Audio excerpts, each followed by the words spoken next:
Can you talk to us about, in this piece, what's one of your favorite moments in it and why, this video piece called 𝗀𝗀𝗀𝗀?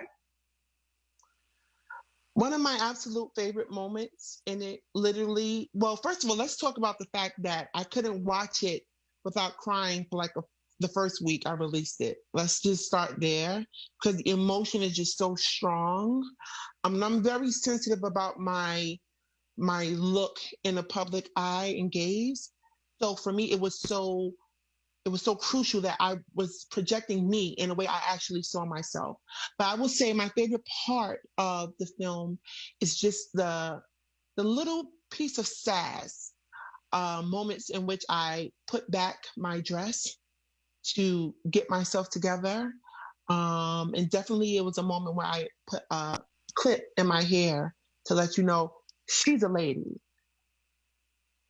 And then the moment I think that one of the ones that you focus on is I think you're injecting the shot, right? And it's going into your leg.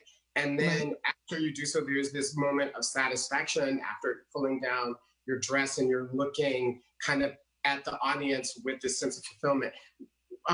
What were you trying to convey in that moment of delivering this shot?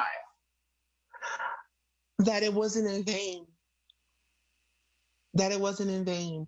And my humanness in doing this is my reality.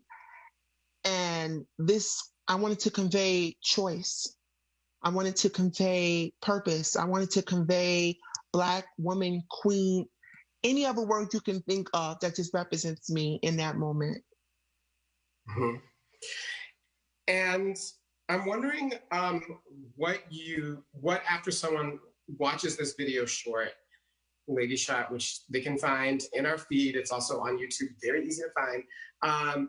What after they see the video do you want them to be able to be a takeaway? And is there a difference between someone who's trans and someone who is cis in terms of what you're hoping that they get?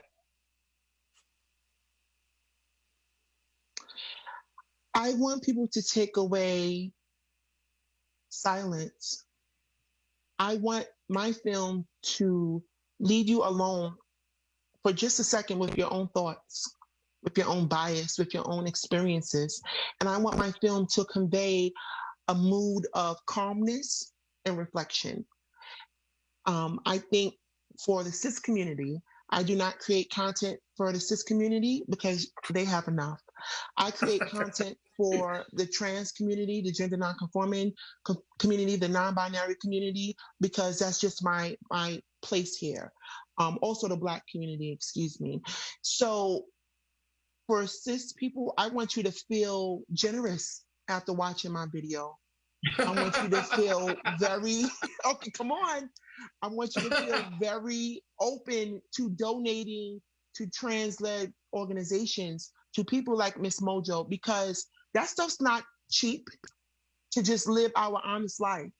And we go through so much barriers with insurance and policy. Like, it's always a fight.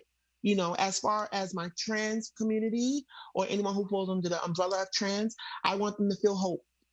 I want them to feel purpose. I want them to feel royal and being invited into that moment. And that's that on that.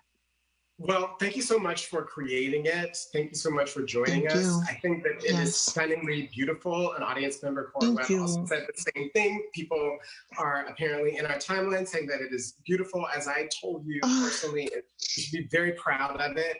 And we look forward to seeing more videos from you. And thank you so much for coming on and for sharing your work. Thank you. I appreciate you so much, sister. And I just want to say the light that you have brought into my life, no words can describe the joy that you bring to my heart and my life. So thank you for having me here. Thank you. Thank you. Thank you so much. I feel the exact same. No, baby, feel it. That is Miss Mojo, a New York-based artist whose video piece, 𝗀𝗀𝗀𝗀, is an intimate portrait into a moment of her injection with hormones and the result afterwards. You, my love.